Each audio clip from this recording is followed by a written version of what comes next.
네, 함께 하실 말씀은 창세기 18장 16절에서 33절 함께 하도록 하겠습니다. 창세기 18장에서 18장 16절에서 33절 제목은 하나님의 친구 아브라함이라고 잡아봤습니다. 왜 하나님의 친구인지 한번 자세하게 한번 알아보도록 하겠습니다. 16절 그 사람들이 거기서 일어나서 소돔으로 향하고 아브라함은 그들을 전송하러 함께 나가니라. 우리 지난 시간에 나그네로 오신 그리스도를 아브라함이 부지 중에 극진히 영접하는 그런 장면을 우리가 살펴보았죠. 극진히 영접하고 이렇게 대접하는 게 따지고 보면 식탁 교제예요. 그래서 나그네로 오신 그리스도와 식탁 교제하는 장면을 우리가 살펴봤고요.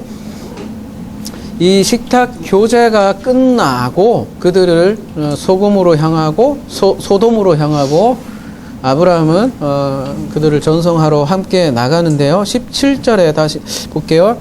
여호와께서 이르시되 내가 하려는 것을 아브라함에게 숨기겠느냐 이렇게 말씀을 하시는데요. 지금 대화체인데요. 만약에 아브라함에게 말하는 것이라면 너에게 숨기겠느냐 이렇게 얘기해야 되잖아요. 근데 지금 내가 하려는 것을 아브라함에게 숨기겠느냐 이렇게 얘기한다는 것은 지금 여호와께서 누구에게 말하는 것일까요? 아브라함이 아닌 최소한 아브라함이 아니겠죠. 아브라함에게 숨기겠느냐. 이렇게 대화하는데 그 사람 이름에게 그러지는 않잖아요. 너에게 그러지. 그러니까 다른 지금 사람하고 지금 대화를 하는 건데 바로 두 천사죠. 두 천사하고 지금 여호와와 이렇게 얘기를 하는데 이거를 우리가 흔히 여호와의 회의라고 그래요. 여호와의 회의, 어전회의라고도 하는데요. 예레미야 23장 18절 가볼게요.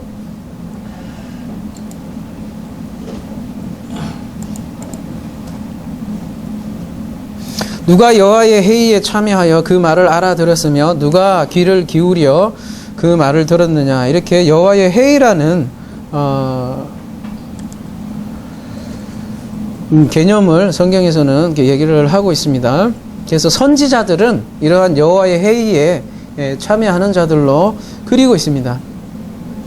그래서 그 말은 하나님의 비밀을 아는 자라는 뜻이고요. 그래서 아모스 3장 7절에는요 어떻게 얘기를 하냐면요, 주 여호와께서는 자기의 비밀을 그 종 선지자들에게 보이지 아니하시고는 결코 행하심이 없으시리라 이렇게 얘기를 하고 있습니다. 그래서 하나님께서 반드시 그 선지자들에게 비밀을 보여주고 그리고 행한다 이렇게 얘기를 하고 있습니다.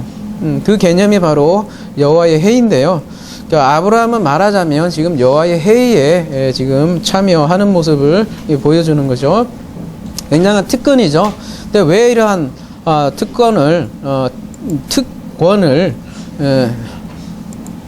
아브라함에게 주느냐? 그 약속 때문이죠. 아브라함에게 하나님께서 약속을 하셨고 18절에 그래서 아브라함은 강대한 나라가 되고 천하 만민은 그로 말미암아 복을 받게 될 것이 아니냐 이런 말을 하는데요. 아브라함 이름 자체가 이 뜻이죠. 강대한 나라가 되고 천하 만민은 그로 말미암아 복을 받게 된다. 이게 아브라함의 이름에 담긴 뜻이죠. 그래서 이것은 창세기 12장에 그 약속한 그 약속이고요. 그러니까 아브라함에게 이러한 특권을 부여하는 것은 다름이 아니라 약속 때문이라는 거예요. 약속.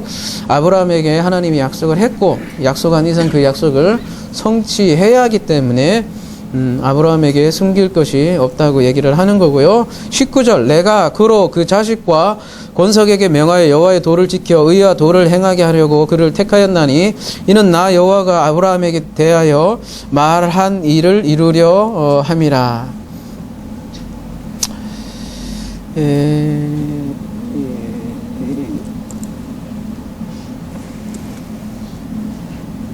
이 19절은요,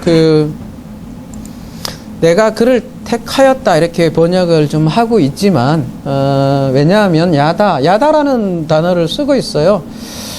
그래서 그 좀 택했다는 의미라기보다는 이 야다의 개념을 조금만 우리가 살펴봅시다. 몇 구절을 봅시다. 아모스 3장 2절 한번 가보겠습니다.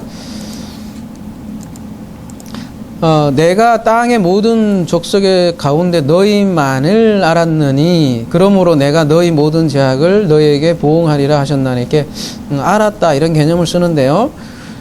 이 알았다고 할 때는 어떤 개념인지 다시 한번 출애굽기 33장 12절 모세가 여호와께 아뢰되 보시옵소서 주께서 내게 이 백성을 인도하여 올라가라 하시면서 나와 함께 보낼 자를 내게 지시하시지 아니하셨나이다. 주께서 전에 말씀하시기를 나는 이름으로도 너를 야다 알고 너도 내 앞에서 은총을 입었다 하셨사온즉 출애굽기 34장 좀 밑에 17절 여호와께서 모세에게 이르시되 네가 말하는 이 일도 내가 하리니 너는 내 목전에 은총을 입었고 내가 이름으로도 너를 알미라 이럴 때 야다를 쓰고 있습니다. 신명기 34장 10절 그 후에는 이스라엘에게 모세와 같은 선지자가 일어나지 못하였나니 모세는 여호와께서 대면하여 아시던 자요 이럴 때도 야다라고 쓰고 있고요. 사무엘하 7장 20절에도 주 여호와는 주의 종을 아시오니 야다하니 다윗이 다시 주께 말씀을 하리오까. 그렇게 안다는 게 그래서 선택한다는 그런 개념이라기보다는 굉장히 알아요. 아는데 어떻게 하냐면 굉장히 친밀한 관계로서 친밀한 관계를 얘기할 때 야다를 쓴다는 거예요. 대표적으로 부부간에 그 친밀한 관계를 야다로 많이 쓰는데 부부간의 친밀한 관계도 야다지만 그 친구로서의 친밀함을 나타날 때도 야다라는 것을 쓰고 있습니다. 그래서 그런 아브라함을 하나님의 친구로 묘사하는 구절이 여러 있습니다. 이사야 41장 8절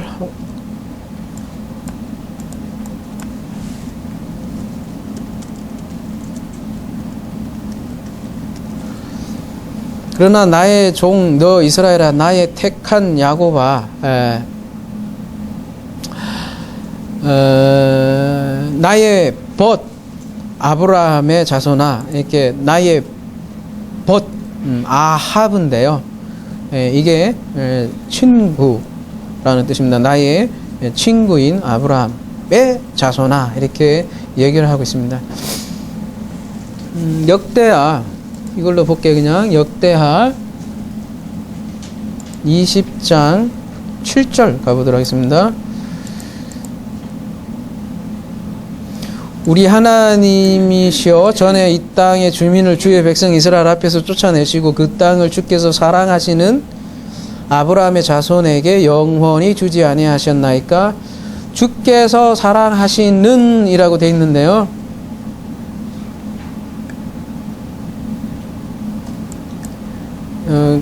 그냥 개역에는요, 재번역을 해서 오히려 훼손하는 경우도 있는 것 같아요. 우리 하나님이요, 그냥 가볼게요. 개역에는 주의 벗, 아브라함이요. 이게 아하브잖아요. 이렇게 쓰고 있습니다. 그래서, 근데 그걸 개역 개정에서는 주께서, 사랑하시는 아브라함, 이렇게 굉장히 의역을 했는데, 아하브에다 뒤에 카가 붙어서 2인칭, 그러니까 너의 벗, 당신의 벗, 이런 뜻이거든요. 그러니까 아브라함을 지금 주의 벗으로 묘사를 하고 있고 신약에서는 이 벗이 필러스죠. 야고보서 2장 13절 가볼게요.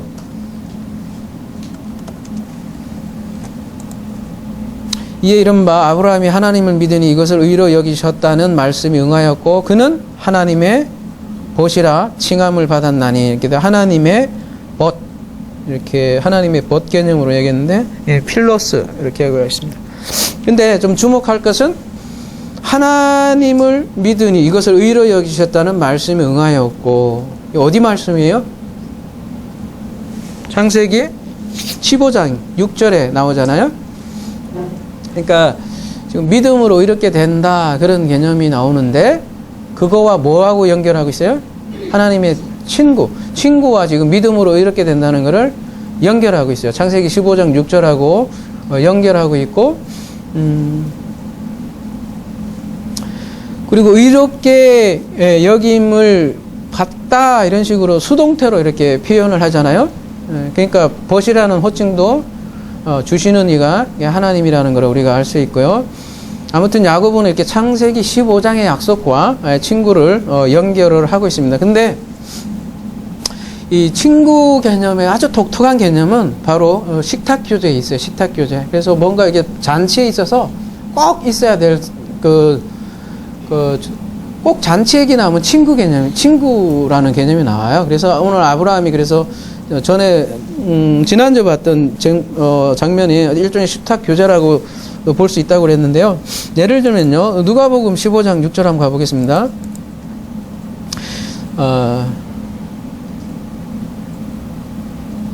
누가복음 15장 6절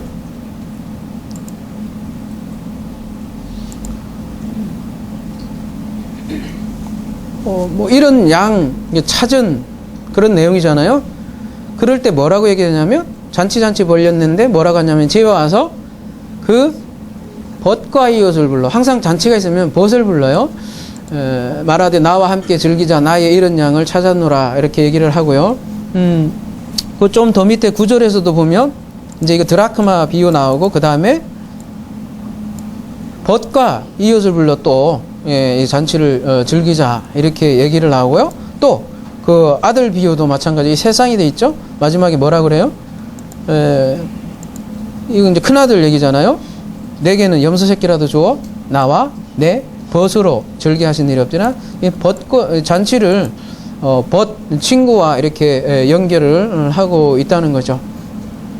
지난주 우리는 예수님의 발을 씻기는 것과 그 다음에 갓빛의 향료를 바른 여인과 나그네를 대접한 아브라함이 닮아있다라는 것을 우리가 살펴본 바 있습니다. 근데 아브라함이 그러니까 그 천사들을 대접하는 그 식탁 교제는 그리스도와 죄인의 이런 식탁 교제를 닮아 있다라는 거죠. 그래서 지난주 우리는 본문은 나그네로 오셔서 죄인과 식탁 교제하는 그리스도의 모습을 보여준다고 할 수 있습니다. 사실 이 점에서 오늘 오전에 살펴보았던 사마리아 여인을 길 가는 중에 그러니까 나그네로 찾아오신 그리스도와 닮아 있다라는 거죠. 그래서 누가복음 7장 34절에 보면요.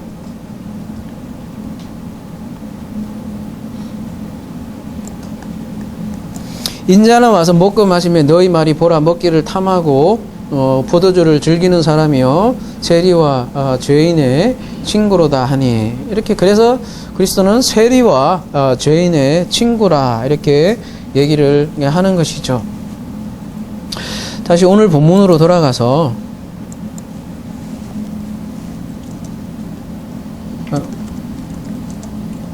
몇 절이었죠?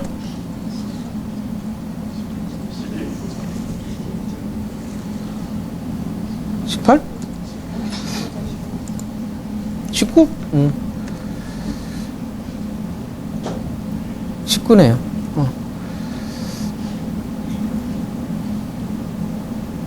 근데 뭐를 행하래요? 의와 공도를 행하게 하려고 이렇게 얘기를 나오는데 뭐예요? 의와 째다카와 그 다음에 뭐예요? 공도라고 돼 있는데 공도하면 좀 어감이 좀 공도, 뭐요? 공의련도? 뭐 이렇게 할지 모르겠지만 미슈파트 뭐라고 돼 있어요? 그 심판 그냥 그 어떤 재판 개념인데요. 심판이에요. 그러니까 의와 심판을 뭐 하기 위해서 아싸하기 위하여 레전치사가 앞에 붙어서 그래서 의와 심판을 아싸하기 위해서 완성하기 위해서 이런 뜻이 되겠죠. 그러니까 아브라함을 친구로 만들어서 어떻게 해요? 친구로 만든 이유는 의와 심판을 완성하려고 아브라함을 친구로 야다했다. 그렇게 얘기를 하는 거죠. 그러니까 심판과 의를 만들려고, 완성하려고, 창조하려고 그를 친구로 만들었다라고 이렇게 나오는데 그게 무슨 말이에요 도대체? 요한복음 11장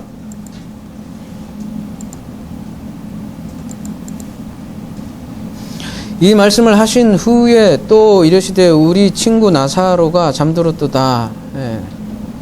그러나 내가 깨우러 가노라. 여기 나사로를 친구로 묘사를 하고 있고 요한복음 15장 12절 내 계명은 곧 내가 너희를 사랑한 것 같이 너희도 서로 사랑하라 하는 이것이니 사람이 친구를 위하여 자기 목숨을 버리면 이보다 더 큰 사랑이 없나니 너희는 내가 명하는 대로 행하면 곧 나의 친구라 이렇게 얘기를 하고 있습니다. 하나님이 이게 아싸의 방법이 바로 이 심판과 의라는 건데요.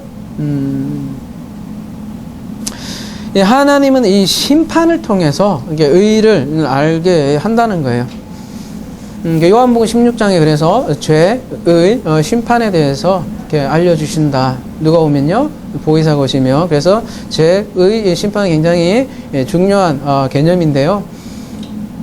말하자면 율법은 죄를 깨닫게 하는 것이고 그 죄를 깨달으면 우리가 분리되었구나, 심판되었구나를 깨닫게 한다는 거죠. 그걸 통해서 의를 알게 한다는 게 예를 들면 아담과 하와에게 선악과를 먹게 하셨잖아요. 그죠? 선악과와 생명나무가 같이 있는데 생명나무 알라고 같이 선악과를 따먹게 한 거고 선악과를 따먹고 어때요? 아 이게 생명과가 아니구나를 깨닫고 생명을 알게 하는 거죠. 예를 들면 빛을 알게 하려면 어둠을 통해서 빛을 알고 아침을 대기해서는 저녁을 먼저 허락하시는 그런 개념이라고 할 수 있겠죠. 그것이 심판과 의의 관계라고 할 수 있겠습니다. 마찬가지로 이제 뒤에 소돔과 고모라 심판이 나오지만 그 소돔과 고모라의 심판을 통해서 의를 완성하려고 하시는 거죠. 그러니까 의를 위해서는 반드시 심판이 필요한 것이죠.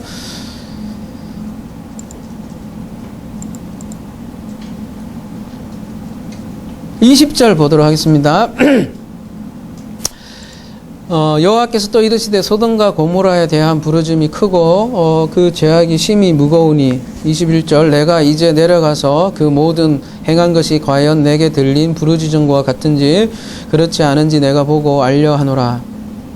22절 그 사람들이 거기서 떠나 소돔으로 향하여 가고 아브라함은 요 앞에 그대로 섰더니 이제 요한은 이렇게 죄와 의와 심판을 알게 하려고 소돔과 고모라를 언급을 하고 그 중에 두 천사는 어디로 떠나요? 소돔으로 향하고 지금 아브라함은 누구와? 여호와와 그대로 서 있다니까 여호와와 지금 대화를 나누는 거죠. 그러니까 두 천사들은 지금 소돔으로 향하는 거죠. 심판을 위해서. 근데 왜 하필 소돔과 고모라일까요? 잘 생각해보면 그 당시 소돔과 그 당시 멸망받아야 할 죄악의 도시가 솔직히 얘기하면 소돔과 고모라 뿐입니까? 그렇지 않잖아요. 가나안은 어떻습니까? 가나안도 우상으로 가득한 똑같이 죄악으로 멸망받을 도성들이었단 말입니다. 근데 굳이 소돔과 고모라로 가서 왜 굳이 소돔과 고모라이어야 하냐는 거죠. 왜 그럴까요? 이름도 있겠지만 일단 롯이 거기 살기 때문이겠죠. 그러니까 롯이라는 것은 아브라함과 관련이 있기 때문에 소돔과 고모라를 언급을 하는 거죠. 다른 것도 아니고 롯이 자기 조카 롯이 자기 분신이죠. 자기 롯이 소돔과 고모라에 있는데 거기에 심판을 한다니까 아브라함은 정신이 번쩍 들겠죠. 자기 이야기니까. 그러니까 당연히 아브라함은 반응을 하지 않겠어요? 그러니까 아브라함이 어떤 반응이 와요? 23절 아브라함이 가까이 나아가 이르되 주께서 의인을 악인과 함께 멸하라 하시나이까 이렇게 얘기하는 거죠. 당장 어떤 반응이 나와요? 의인도 함께 심판당하는 거 아닙니까? 이렇게 항의하는 거예요. 항의. 아브라함이 왜 이런 말을 할까요? 롯을 기본적으로 생각을 하는 거겠죠. 아브라함은 롯을 의인으로 보는 거죠. 왜 의인이 있는데, 내 조카 롯이 있는데 멸망을 하려고 합니까? 이렇게 얘기하는 거죠. 그 다음에 그래서 이제 하는 얘기가 그 성 중에 의인 50명이 있을지라도 주께서 그것을 멸하시고 그 50 의인을 위하여 용서하지 아니하시리까, 이렇게 얘기를 합니다. 25절 함께 볼게요. 주께서 이와 같이 하사 의인을 악인과 함께 죽임은 부당하오며 의인과 악인을 같이 하심도 부당하나이다. 세상을 심판하신 이가 정의를 행할 것이 아니니까 여호와께서 이르시되 내가 만일 소돔 성읍 가운데서 의인 50명을 찾으면 그들을 위하여 온 지역을 용서하리라. 항의하잖아요. 근데 많은 분들이 오늘 본문을 이제 주로 뭘로 보죠? 뭐 흔히 중보기도라고 하잖아요. 중보기도로 대부분 보잖아요. 그러니까 아브라함이 자기 조카 롯을 구원하기 위해서 긍휼과 자비를 바라는 중보기도를 한다, 이런 개념으로 많이 보죠. 중보기도로. 그래서 대부분의 교회치고 중보기도팀 있죠. 모든 교회는 아마 중보기도팀이 따로 있는 것 같고, 중보기도팀은 어떤 불도 만들더라고요. 이렇게, 그죠? 중보기도팀 불같이 이렇게 별도로 공간을 우리도 만들까? 이렇게 들어가서 중보기도팀이 항상 있어요. 그래서 24시간 돌리는 거예요. 그죠? 그래서 중보를 해야 된다는 거야. 근데 만약에 이게 중보기도라면 27절 가볼게요. 아브라함이 대답하여 이르되 나는 티끌이나 재와 같사오나 감히 주께 아뢰나이다. 50의인 중에 5명이 부족하며 그 5명이 부족함으로 말미암아 온 성읍을 멸하시니까 이르시되 내가 거기서 45명을 찾으면 멸하지 아니하리라, 이렇게 얘기를 하는데, 만약에 중보기도라면 인원을 50명에서 지금 45명으로 줄여요. 그러면 이 중보기도에 자세가 안 돼 있잖아요. 그렇잖아요. 50명 처음에 얘기했으면 권조가 있지. 계속 50명 계속 중보해야 될 거 아니에요. 근데 어떻게 해요? 숫자가 줄어버리죠. 자세가 안 됐어요. 이 중보기도 팀에서 빼야 돼. 네. 더구나 보세요. 이제 29절. 아브라함이 또 아래에 이르되 거기서 그러면 40명을 찾아오면 어찌하리까? 이거 뭐 원어고 뭐고 자세하게 볼 것이 계속 이제 이 숫자 주는 거예요. 몇 명? 40명으로 말미암아 멸망하지 아니하리라. 30절. 아브라함이 내 주여 노하시 마옵시었고 30명. 그래. 그러면 30명도 오케이. 31절. 아브라함이 또 이르되 내가 감히 주께 일어나니 거기서 20명을 찾으면 어찌하리까? 20명도 오케이. 예, 만약에 50명 찾아도 오케이. 이렇게. 아까 뭐 어떤 분이 이렇게 뭐 하토에 쇼당 친다 이렇게 얘기하는데 쇼부 본다 이렇게 그런 개념으로 얘기하듯이 계속 제일 처음에 50명, 45명, 40명, 30명, 20명, 마지막 10. 요거 구조를 잘 보세요. 하여튼 이런 식으로 계속해서 줄여나가는 거야. 착착착 줄여나가고. 근데 어때요? 이렇게 계속 아브라함이 50명에서 괜찮습니까? 오케이. 45명 오케이. 40명 오케이. 30명 오케이. 20명 오케이. 10 쭉 이제 끝 가는 거거든요. 하나님은 어때요? 그 요구에 대해서 한 번도 그래 아니야 안 하잖아요. 전부 다 오케이 하잖아요. 다 들어주셔요. 그러니까 이게 바로 친구 개념이에요. 그래서 오늘 본문을 중보기도라고 너무 무거운 개념으로 우리가 알고 있지만 사실은 계속해서 간청, 신약에서는 그걸 강청이라고 이렇게 나오는데요. 그 계속해서 강청할 수 있는 그런 관계가 친구 사이예요. 그래서 지금 50, 45, 40, 30 이게 간청인데 이걸 왜 친구 관계라고 얘기할 수 있는 게 누가복음에 보면 아주 이 아브라함의 간청과 똑 들어맞는 그 장면이 나오는데요. 누가복음 가볼게요. 11장 5절 가보도록 하겠습니다. 또 이르시되 너희 중에 누가 벗이 밤중에 그에게 말하기를 벗이며 벼시여 떡 세 덩어리를 내게 구워달라. 내 벗이 여행 중에 내게 왔으나 내가 먹을 것이 없노라 하면 그가 안에서 대답하여 이르되 나를 괴롭게 하지 말라. 문이 이미 닫혔고 아이들이 나와 함께 진실에 누워 있으니 일어나 내게 줄 수 없노라 하겠느냐. 내가 너에게 말하노니 비록 벗됨으로 인하여서 일어나서 주지 아니할지라도 그 간청함을 인하여 일어나 그 요구대로 주리라.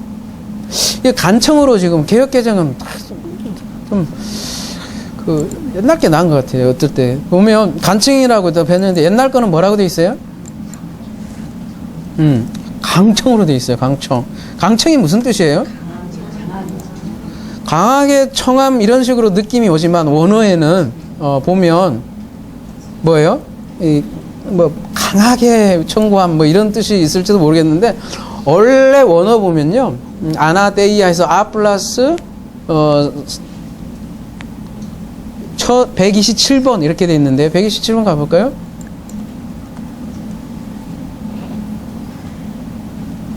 원래 이 샤이 부끄러운 개념이에요. 부끄러운 개념. 그러니까 강청한다는 거는 부끄러움이 없는 거야. 체면은 부끄러움이 없는 거야. 부끄러움이 아예. 친구 사이는 그렇잖아요.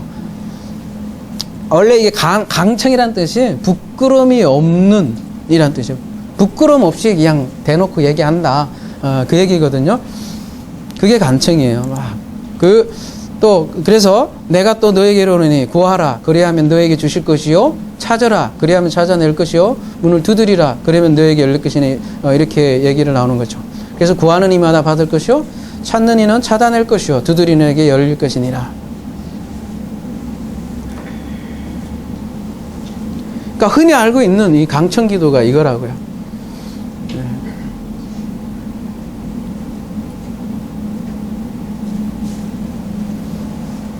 대부분은 이 강청 기도를 어떤 식으로 생각을 하냐면 하나님께 뗐으면 하나님 보좌도 흔들어 움직인다고 흔들어 움직였고 하나님 하시 어쩔 수 없네 해갖고 들어줄 거다. 중보 기도를 대부분 그렇게 이해를 한단 말이에요. 하나님이 하여튼 뗐으면 반드시 들어준다 이런 개념으로 쓰고 있는데 이 지금 비유는 그런 그래서 뗐으니까 인간의 욕망, 소원 이런 것까지 하여튼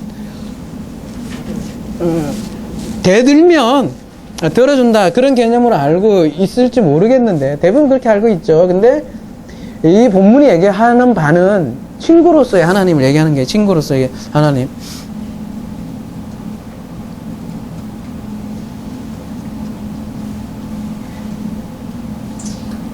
그만큼 둘은 친밀한 관계라는 걸 얘기를 하고 하물며 그 요한복음 다시 15장 13절에서 친구란 사람이 친구를 위하여 자기 목숨을 버리면 이보다 큰 사랑이 없으니 너희는 내가 명대로 행하면 곧 나의 친구라.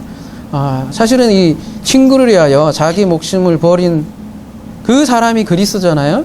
하나님이 친구를 위해서 목숨을 버린다라는 그런 개념이고요. 이것이 오늘 오전에 살펴본 수가 즉 사카르 즉 갑집을 개념이죠. 그러니까 이 비유는 하나님이 얼마나 뗐으면 빨리 응답을 해두느냐 그런 강조점이 아니라 그 친구의 부끄러움 없는 그 요청을 들어주시는 우리의 가장 좋은 친구라는 사실을 알려주기 위한 비유가 누가복음 비유라고요. 그리고 누가복음 아까 몇 장이었죠? 그 앞뒤 문맥을 보자고요. 그 11장 다시 여기 5절부터 비유잖아요. 근데 요 5절 전에 뭐가 나와요? 1절 너희 예수께서 한 곳에서 기도하시고 마신 제자 중 여쭤가지고 주여 우리에게 기도 좀 가르쳐 주세요 하고는 뭐가 나와요? 하늘에 계시는 마태복음과 조금 다르지만 흔히 얘기하는 주기도문 얘기가 나오고 그 다음에 이 비유가 나와요. 그 다음에 이제 뒤에 결론은 뭐라고 나와요?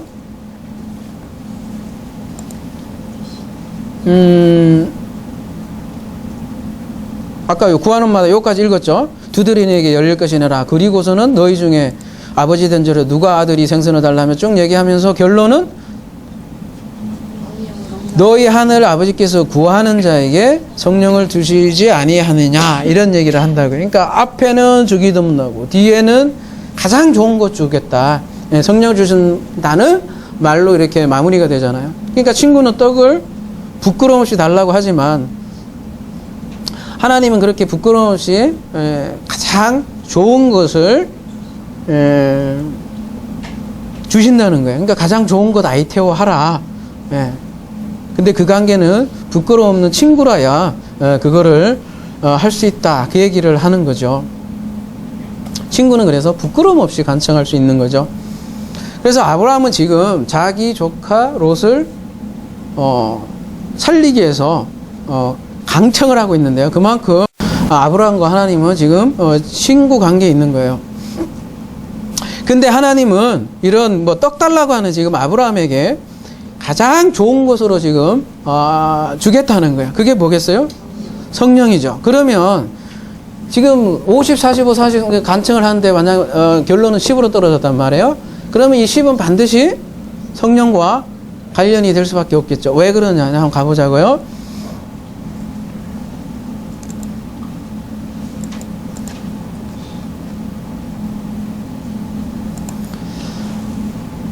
아브라함이 또 이르되 주는 노하지 마시옵고 내가 이번만 더 아래이다. 마지막 쇼부칩니다. 거기서 신명을 찾으시면 어찌하려 하시나이까 이르시되 내가 신명으로 말미하자 멸하지 아니하니라. 그리고서 여호와께서 아브라함과 말씀을 마치시고 가시니 아브라함도 자기 곳으로 돌아갔더라. 이제 끝나는 거죠. 10명 나오니까 더 이상 알가벌가 하지 않고 돌아가셨다. 이런 얘기를 나오는 거예요. 결론에 나온 거죠. 그러니까 10이 결론이라는 거예요. 10. 이 10을 어디서 많이 본 것 같죠. 우리 요한복음 1장 39절에서 또 우리 10시다 이렇게 얘기 나오잖아요. 그때 이미 좀 다뤘던 것 같은데 예수께서 이르시되 와서 보라. 그러므로 그들이 가서 계신 데를 보고 그날 함께 거하니 때가 10시쯤 되었더라. 두 증인이 예수님과 거하는 그 시간이 10시다 이렇게 얘기를 하고 있는데요.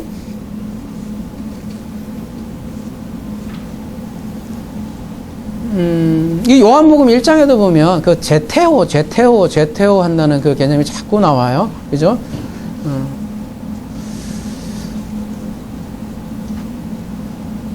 그래서 요한복음 1장이 그 뭐예요? 그 마태복음 7장에 그 극장판이다. 뭐 그런 얘기를 한 적 기억이 난 것 같아요. 제테오하고 그 다음에 진리를 휴리스코하고 그리고 결국은 그 진리인 그리스도를 만나는 장면으로 그리고 있는데 그리스도와 함께 먹은 시간이 10이다 이렇게 얘기를 하는데요. 데카토스는 10이라는 뜻도 있고 10번째라는 뜻도 있고 11조라는 뜻도 있고요.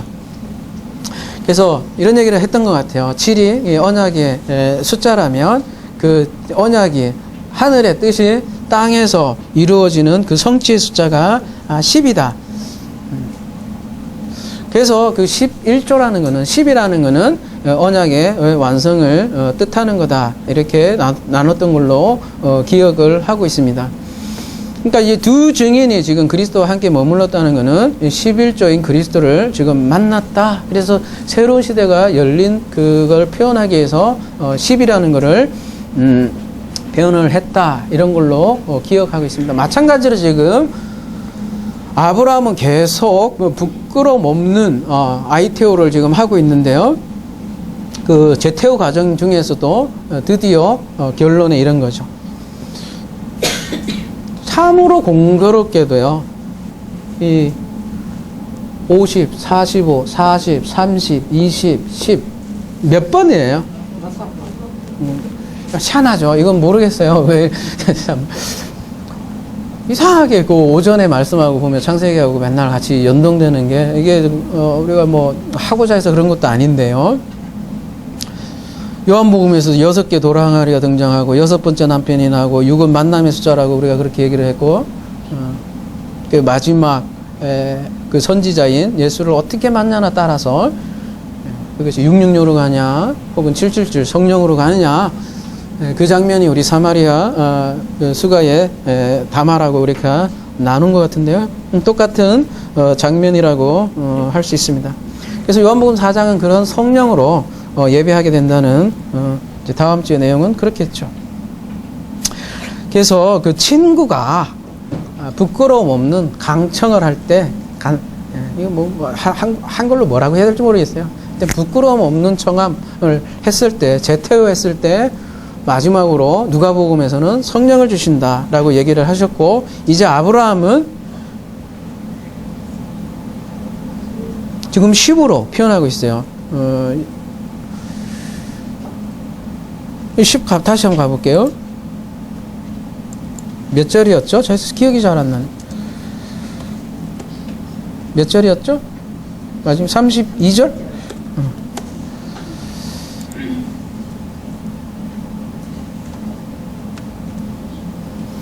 에세르라고 돼 있어요. 자,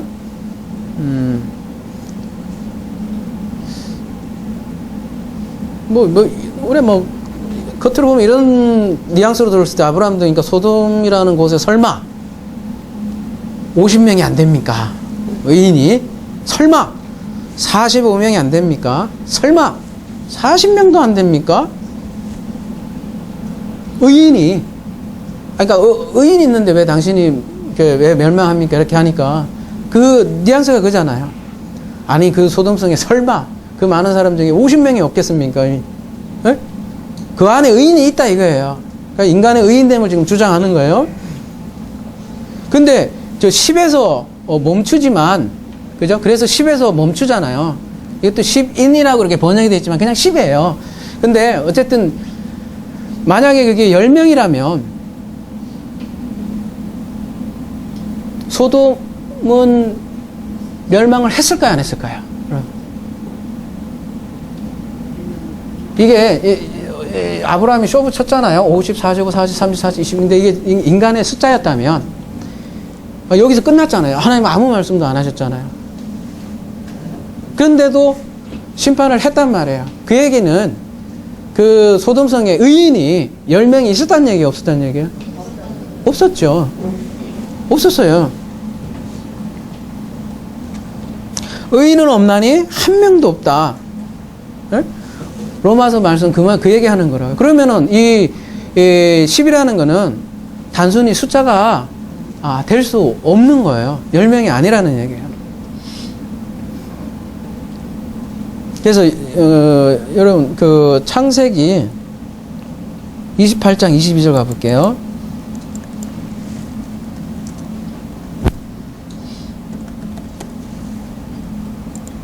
내가 기둥으로 세운 이 돌이 하나님의 전이 될 것이요 하나님께서 내게 주신 모든 것을 10분의 1을 내가 반드시 하나님께 드리겠나이다 이렇게 되어 있는데요.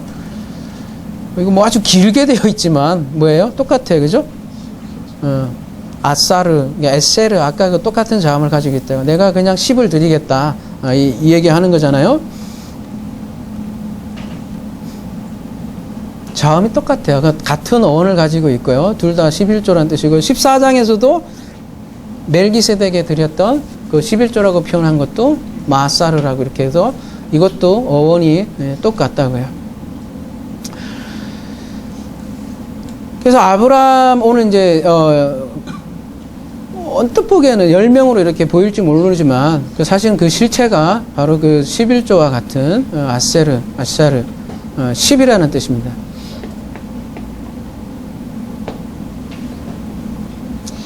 원래 11조라는 게 어떤 개념이냐면 그 애굽에서 6월절에서 애굽의 장자들이 다 죽는 재앙이 있지 않았습니까? 근데 그때 그 어린 양의 피를 문설주와 인방에 이렇게 받은 그 사람들은 그 죽음에서 죽음이 유월됐죠. 죽지 않았죠. 근데 그리고 이런 사건이 있었고 이제 또 이제 뭐라 하죠? 한참 시간이 지난 다음에 그 이스라엘의 사실은 장자를 대신하는 그 어떤 지파를 설정했죠. 레위인들이죠. 레위인들에게 그래서 11조를 했는데 그 얘기는 레위인이 이스라엘의 10의 대표로 뭐죠? 그 임명된 거고, 그래서 11조가 레인에게 속했던 거고, 이 레인들이 말하자면 이스라엘의 장자로서 대신해서 하나님께 드려진 자로 이렇게 기술이 돼 있는 거고요. 바로 그 레인을 통해서 예수 그리스도를 나타낸 것이 사실은 11조죠. 그러니까 11조는 엄밀히 얘기하면 10의 대표예요, 대표. 그래서 10의 대표, 뭐 10계명의 대표도 그리스도예요, 그리스도. 그래서 결국 10은 예수 그리스도이고요. 10에서 이게 멈췄다는 건 그래서 그 10의 대표를 받았다는 거예요. 바로 그리스도를 받았다는 거죠. 이것이 롯을 소돔에서 구원하는 메시지의 근본이에요. 여러분 베드로서 후서 2장 5절 한번 가보도록 하겠습니다.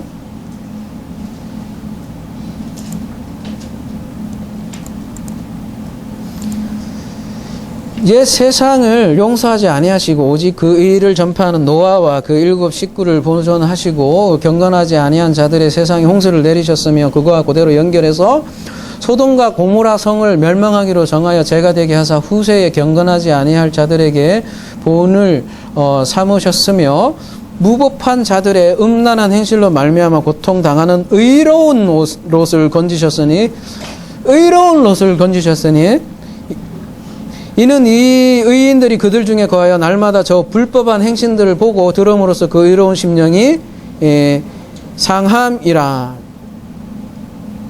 지금 롯을 의로운 롯이라고 얘기를 했는데 일반적으로 롯이 의인으로 부르기에는 생각하기에는 부족한 면이 너무 많죠.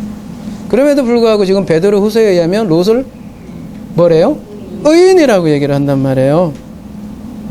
그것도 소돔과 고모라에서 고통당하는 의로운 롯으로 이렇게 그리고 있단 말이에요. 왜?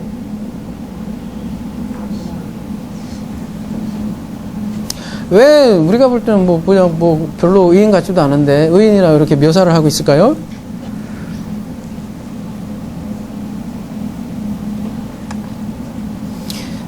창세기 다시 19장으로 가볼게요.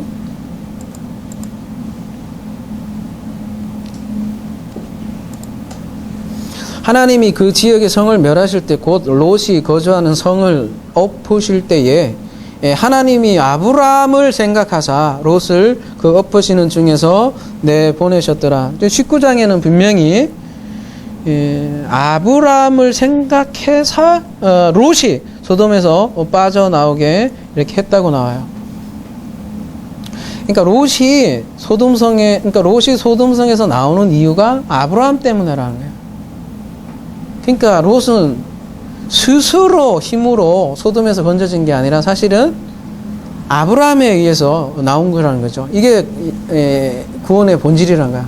아브라함은 약속의 인물을 상징을 하고 또한 이 경우 그리스도를 상징을 하는 거죠. 그러니까 자기 의로 지금 의로운 것이 아니라 의인은 없나니 하나도 없다는 걸 얘기하는 게 소돔 고모라고, 그거 안 되니까 10의 대표로 의해서 구원된다. 그 장면을 얘기하는 거죠. 그래서 롯은 아브라함의 분신이고요. 그렇기 때문에 옛 자아를 상징하는 롯이 구원되는 거죠. 그렇기 때문에 롯을 의인이라고 칭해주는 거죠.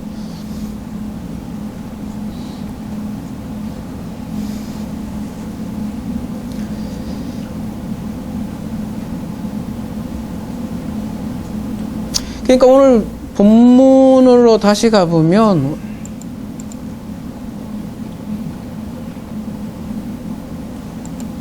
뭐 어떤 특별한 단거를 요구하신 게 아니에요. 쭉쭉 가다가 의인은 없나니 하나도 없고 오직 10으로 이루어진다. 그게 바로 심판을 통한 의를 얘기하는 거죠. 이 의를 아싸하겠다. 그 아싸하려고 아브라함을 야다했다. 즉 친구로 만드신 장면이죠. 그래서 그 친구에게는 가장 좋은 선물인 성령을 선물로 주는 것이죠. 요한복음 15장 13절 다시 한번 보도록 하겠습니다.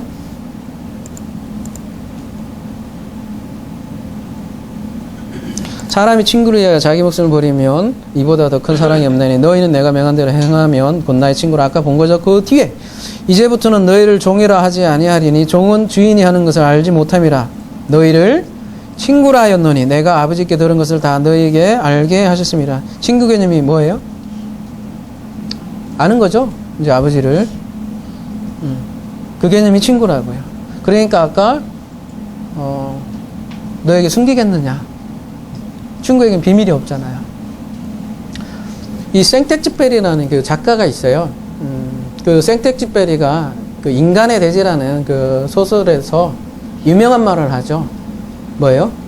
사랑은 마주 보는 게 아니라 같은 방향을 함께 보는 거다. 이렇게 얘기했는데, 이때 생텍쥐페리가 얘기하는 사랑은 연인 간의 사랑을 얘기한 게 아니에요. 근데 대부분의 사람들이 이게 연인 간의 사랑으로 알고 있지만, 생텍쥐페리를 제가 1년간 계속 책을 읽었는데, 생텍쥐페리가 굉장히 중요시하는 가치가 뭐냐면 우정이에요. 우정.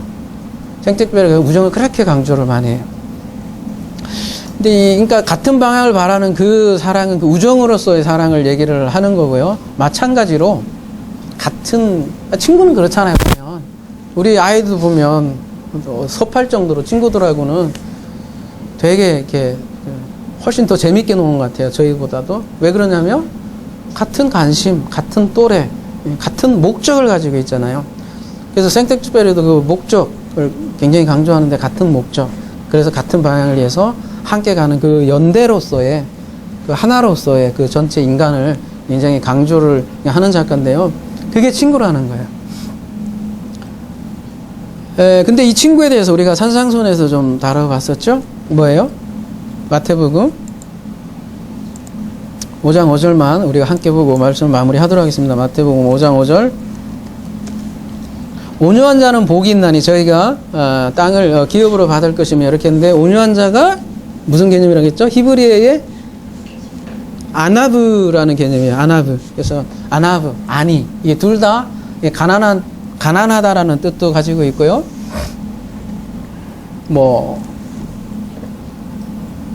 그는 가난하여서 나귀를 타시나니, 이걸 이제 번역을 겸손하여서 나귀를 타고 오시는 그리스도를 겸손하여서 나귀를 타고 오신다 하지만, 이게 가난하다 이런 개념이거든요.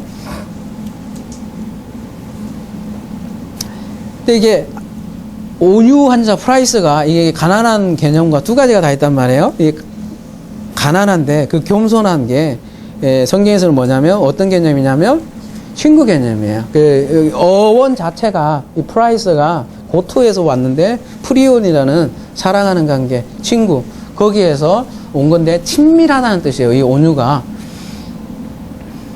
그래서 예수님께서 뭐래요? 마태복음 11장 29절에 나는 마음이 온유하고 겸손하게 했을 때, 이 온유라는 건 무슨 개념이겠어요? 친구 개념이라는 거예요. 친구 개념은 자, 출애굽기 33장 11절만 보도록 하겠습니다.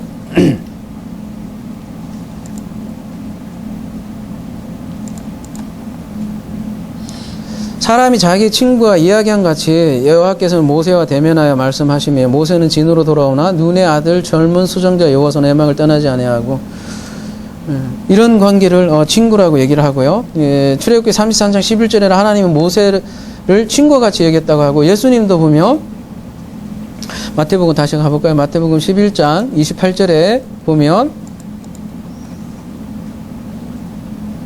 수고하고 묵은진 자들아 다 내게로 오라. 너희를 쉬게 하리라. 나는 마음이 온유하고 겸손하니. 이런 말씀을 하시는 배경은 뭐겠어요? 나는 언제나 카인드하고 소프트하고 나 성격이 퍼펙트하니, 그런 얘기라기보다는 앞뒤에 보면은 뭐예요? 26절.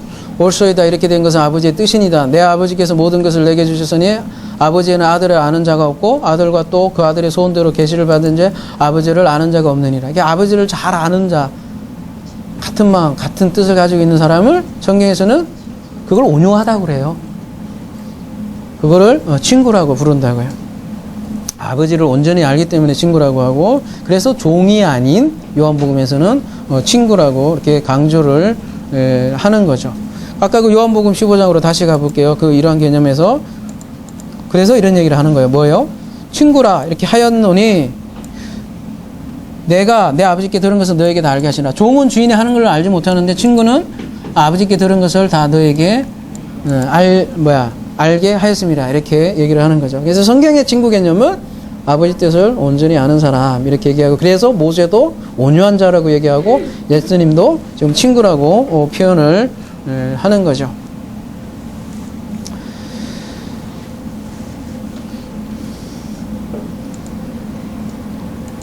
그래서 창세기 18장 오늘 제일 처음에 다뤘던 뭐라 그래요? 내가 하려는 것을 아브라함에게 숨기겠느냐. 그래서 이러한 말씀을 하는 거죠.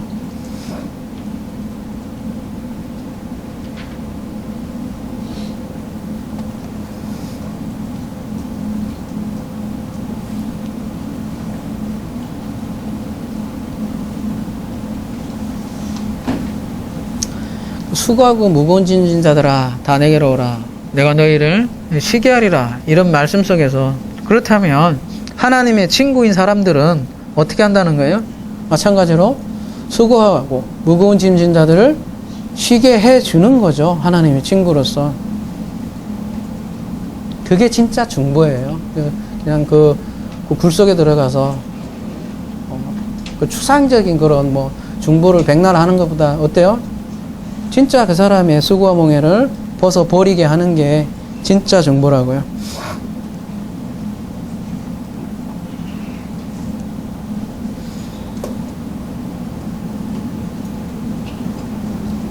그래서 온유한 자는 바로 아브라함이고, 온유한 자는 바로 하나님 아버지께 부끄러움 없이 청하는 거고요. 뭐라고 얘기할지 모르겠어요. 그들에게는, 마음이 온유한 자에게는 땅을 소유하게 할 것이고,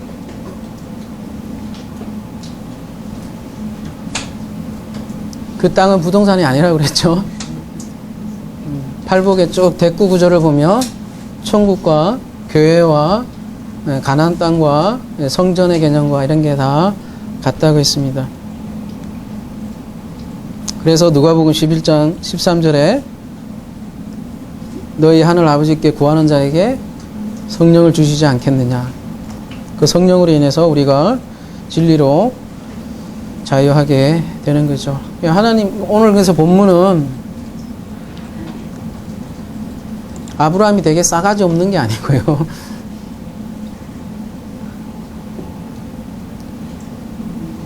그만큼 이렇게 친해진 거예요. 이런 얘기까지 한다는 거는. 마찬가지로 하나님은 여러 가지 이제 비유를 통해서 얘기하지만 우리를 특별히 친구 되길 원한다는 거예요. 그래서 같은 마음 가지고 사귀길 원한다는 거죠. 뭐 때로는 어떨 때는 부부관계로 얘기도 하고, 어떨 때는 뭐 약혼자 관계라고도 얘기도 하고 하지만 여러 가지 하잖아요. 근데 특별히 아브라함은 친구로서 아브라함을 많이 얘기한다는 거죠. 마찬가지로 저와 여러분이 우리 아버지와 친구 관계까지 가서